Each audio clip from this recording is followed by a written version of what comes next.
Good morning student. कल हमने matrix के बारे में पढ़ा था, उसके कुछ टाइप्स पढ़ी थी। टाइप्स में हम डायगोनल मैट्रिक्स तक पहुंच चुके थे। आज 2-3 टाइप और रहती है, वो और कंप्लीट करते हैं। स्टार्ट करते हैं हम ट्रायंगुलर मैट्रिक्स से। क्या थी? Triangular matrix. Triangular matrix. Triangular matrix से सीधे अपन इसके टाइप पढ़ते होते हैं। फर्स्ट टाइप आता है इसका upper triangular matrix. Upper triangular matrix. Upper triangular matrix कहता है कि below principal diagonal all elements are zero. Principal diagonal के नीचे सारे एलिमेंट्स क्या हो जाएंगे? जीरो। यानी कि below principal diagonal all elements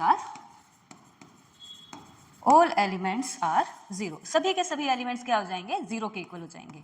जैसे कि हमने एक एग्जांपल लिया, कोई भी मैट्रिक्स ए है। अब ये तो हमें याद है कि ये क्या स्क्वायर मैट्रिक्स के टाइप है। तो स्क्वायर मैट्रिक्स यानी ऑर्डर तो दोनों यानी नंबर ऑफ रोज और नंबर ऑफ कॉलम्स तो सेम होनी चाहिए। अब ये कहता है प्रिंसिपल डायगोनल। प्रिंसिपल डायगोनल तो यही है, इसके नीचे के सभी एलिमेंट्स कैसे होने चाहिए? जीरो होने चाहिए। अपर ट्रायंगुलर मैट्रिक्स सिर्फ यही कहता है कि below principal diagonal all elements are zero. ऊपर कुछ भी हो, हमें उससे कोई मतलब नहीं है। इस चीज को ऐसे बोलते हैं। तो नॉर्मल नोटेशन में एक बार लिख के देखते हैं कैसे लिखेंगे। A is equal to A I J M cross N. इसको हम लिखेंगे कि जीरो तब आएगा जब जब i की वैल्यू जो होगी वो ग्रेटर होगी किससे? j से। यानी रो वाला नंबर जो है वो बड़ा हो किससे? कॉलम वाले नंबर से। इसको एक बार रिप्रेजेंट करके देखते हैं। A11, A12, A13, A21, A22, A23, A31, A32, A33। ये इसमें है ना, ये वाला क्या कहता है? ये वाले एलिमेंट्स कैसे होने चाहिए हमारे पास? जीरो। इसमें हम देखेंगे कि i जो है वो हमेशा j से बड़ा है। जब जब i j से बड़ा है तब रिजल्ट जीरो आता है। उसे हम क्या बोलते हैं? अपर ट्रायंगुलर मैट्रिक्स बोलते हैं। अब इसी का दूसरा पार्ट क्या था हमारे पास? Lower triangular matrix.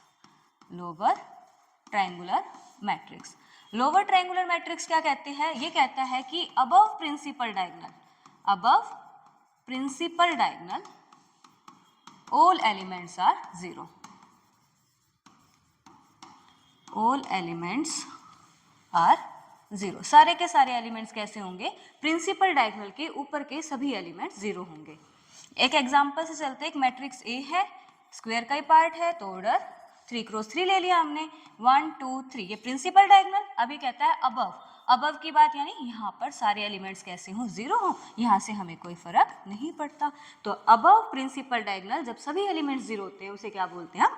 Upper triangular matrix. Lower triangular matrix. इसको सिंपल नोटेशन में लिखते हैं। Capital A is equal to A I J M cross N. यहाँ पर हम क्या लिखेंगे? रिजल्ट तब जीरो है जब जब i की वैल्यू क्या है? j से छोटी है। तो इस कंडीशन को हम क्या बोल देते हैं? लोअर ट्रायंगुलर मैट्रिक्स बोलते हैं। अब नेक्स्ट एक और टाइप पे चलते हैं। हमारे पास एक मैट्रिक्स आती है नेक्स्ट, नल मैट्रिक्स बोल देते हैं हम, या जीरो मैट्रिक्स। नल मैट्रिक्स या फिर जीरो मैट्रिक्स। नाम से मेंशन है नल या जीरो, यानी उस मैट्रिक्स के वो मैट्रिक्स जिसके सभी एलिमेंट्स कैसे हों? हमारे पास जीरो हों। अब इसके लिए ये वाली बात होती है कि हमारे पास रेक्टेंगुलर मैट्रिक्स हो, स्क्वायर हो, कोई फर्क नहीं पड़ता, चाहे वो रेक्टेंगुलर हो चाहे वो स्क्वायर हो। जैसे कि एक मैट्रिक्स ए उठाई, अगर हम रेक्टेंगुलर फॉर्म में ले रहे हैं, मान लो 0 0 0 0 0 0, कितनी रोज है? 2 तो रोज है और 3 कॉलम है। रेक्टेंगुलर मैट्रिक्स भी नल हो सकती है और कोई स्क्वायर मैट्रिक्स है वो भी कैसी हो सकती है? नल हो सकती है। मान लो 0 0 0 0, ये क्या है? स्क्वायर मैट्रिक्स है ना, दोनों का नंबर ऑफ रोज और नंबर ऑफ कॉलम इक्वल है। तो इस टाइप की मैट्रिक्स को हम बोलते हैं नल या जीरो मैट्रिक्स। अब नेक्स्ट चलते हैं एक मैट्रिक्स पे। आती है हमारे पास थर्ड टाइप, अब दूसरा equal matrix. Equal matrix. Equal matrix क्या होती है? हम किसी भी दो मैट्रिक्स को इक्वल मैट्रिक्स तब बोलते हैं, पहले कंडीशन होती है कि उनका क्या होना चाहिए? ऑर्डर सेम होना चाहिए। दोनों मैट्रिक्स हैं, उनका ऑर्डर कैसा हो? सेम हो। और सेकंड कंडीशन होती है कि उनके कोरस्पॉन्डिंग एलिमेंट्स कैसे हो? सेम हो। Corresponding elements are same. Elements are same, तभी उसको हम क्या बोलते हैं? इक्वल मैट्रिक्स बोलते हैं।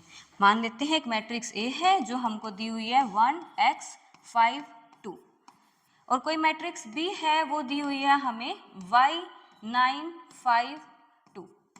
तो इन दोनों मैट्रिक्स को हम इक्वल मैट्रिक्स तब कहेंगे, पहली बात दोनों का ऑर्डर सेम हो। हम यहाँ देख रहे हैं कि ए का क्या है ऑर्डर, क्या है 2 क्रॉस 2 का है, बी का ऑर्डर भी क्या है 2 क्रॉस 2 का है। पहली कंडीशन तो फुलफिल होती है कि हाँ भाई ऑर्डर इक्वल है। सेकंड कहता है कोरोस्पोंडिंग एलिमेंट्स आर इक्वल, यानी कि पहला एलिमेंट इसके पहले एलिमेंट के इक्वल होना चाहिए, यानी A11 B11 के इक्वल हो, यानी कि यहाँ से y की वैल्यू आप कंपेयर करेंगे तो क्या आ जाएगी y is equal to 1। Second condition, second पे चलते हैं, यहाँ पर से फर्स्ट रो सेकेंड कॉलम ये वाला किसके इक्वल है, दूसरे वाले के इक्वल है, यानी कि यहाँ पर क्या कहेंगे x इज इक्वल टू 9 हो जाएगा हमारे पास। अब 5 ये 5 के इक्वल है, ये 2 के इक्वल है। मतलब हमें मेन बात याद रखनी है कि इक्वल मैट्रिक्स सब कहेंगे जब दोनों का ऑर्डर सेम हो। यहाँ पर ये ऑर्डर 2 क्रॉस 2 का है, ये भी ऑर्डर कितने का है 2 क्रॉस 2 का है। ऑर्डर सेम, कोरोस्पोंडिंग एलिमेंट्स भी क्या हो सेम हो, उसको हम इक्वल मैट्रिक्स बोलते हैं। नेक्स्ट टाइप, एक और टाइप रहेगी और कंप्लीट हो जाएंगे types. Comparable matrix. Comparable matrix, comparable matrix क्या होती है, दो मैट्रिक्स को हम कंपेरेबल कब बोल सकते हैं, सिंपल एक ही कंडीशन होल्ड करता है, उनका सिर्फ क्या होना चाहिए ऑर्डर ही सेम होना चाहिए। एलिमेंट सेम हो ना हो हमें उससे कोई मतलब नहीं है, सिंपल ऑर्डर सेम हो। मान लो एक मैट्रिक्स ए है ABCD और दूसरी मैट्रिक्स बी मानते हैं, वो क्या है हमारे पास XYZP। बस दोनों मैट्रिक्स में क्या है हमारे पास ऑर्डर सेम है, यानी कि ऑर्डर ऑफ ए जो है वो किसके इक्वल है, ऑर्डर ऑफ बी के इक्वल है, तभी बस इस मैट्रिक्स को हम क्या बोलते हैं कंपेरेबल मैट्रिक्स बोलते हैं। अब इसमें हमारे पास एलिमेंट्स तो इक्वल है ही नहीं, ए कभी भी एक्स के इक्वल नहीं हो सकता, बी वाई के इक्वल नहीं है, सी डी के इक्वल नहीं है, सी जेड के इक्वल नहीं है और डी पी के इक्वल नहीं है। ये मैट्रिक्स कैसी है, कंपेरेबल है, इक्वल नहीं है। तो हम ये वाली बात कह सकते हैं एवरी इक्वल मैट्रिक्स, जो हर एक इक्वल मैट्रिक्स होती है वो क्या हो सकती है, कंपेरेबल हो सकती है।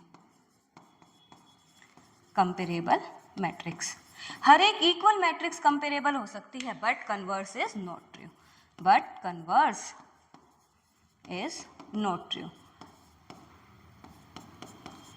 जो कन्वर्स है वो ट्रू नहीं है, मतलब हर एक कंपेरेबल मैट्रिक्स इक्वल नहीं हो सकती। अब टाइप ऑफ मैट्रिसेस होते हैं खत्म, इतने ही टाइप की मैट्रिक्स थी हमारे पास।